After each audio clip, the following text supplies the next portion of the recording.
খুঁটি পুজোটা আজকে করলাম, 4 তারিখ দশমী হবে। 4 তারিখ যখন ভোট বাক্স খুলবে তখন পদ্ম ফুলের নেতারা চোখে সর্ষে ফুল দেখবে। এদের সবার প্রকৃত চেহারা, আসল স্বরূপটা আস্তে আস্তে মানুষ বুঝতে পারছে। যারা মানুষের সাথে কোনোদিন ছিল না, ডিল করে কোটি কোটি টাকা নিয়ে আজকে এসআইআর এ যাদের নাম কাটা গেছে কেউ পাশে এসে দাঁড়ায়নি, কোনোদিন ক্যাম্প করে একটা ফর্ম ফিল আপ করতে সাহায্য করেনি। আমরা লড়াই করেছি বলে অ্যাপিলেট ট্রাইব্যুনাল তৈরি হয়েছে, আমরা লড়াই করেছি বলে আবেদনপত্র জমা দেওয়ার সুযোগ মানুষ পেয়েছে। আমি সকাল থেকে রাত অবধি প্রচার করে সূর্যাস্তের আগে কলকাতায় ফিরছি। কলকাতায় ফিরে সবার সাথে পঞ্চায়েত স্তরে আমাদের প্রতিনিধিদের সাথে যোগাযোগ করে আপনাদের অ্যাপিলগুলোকে ফাইল করাচ্ছি।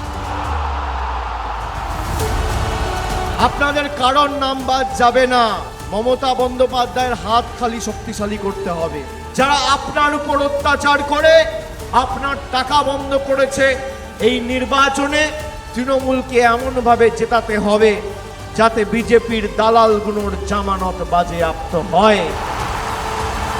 তৃণমূল একমাত্র দল যে বিজেপির বিরুদ্ধে সর্বশক্তি প্রয়োগ করে লড়াই করছে আর মাথা নত করেনি। আপনাদের আবেগ নিয়ে তৃণমূল কোনোদিন ছিনিমিনি খেলবে না। তৃণমূলকে জেতাতে হবে, তৃণমূল জিতলে বিজেপি সর্বশান্ত হবে।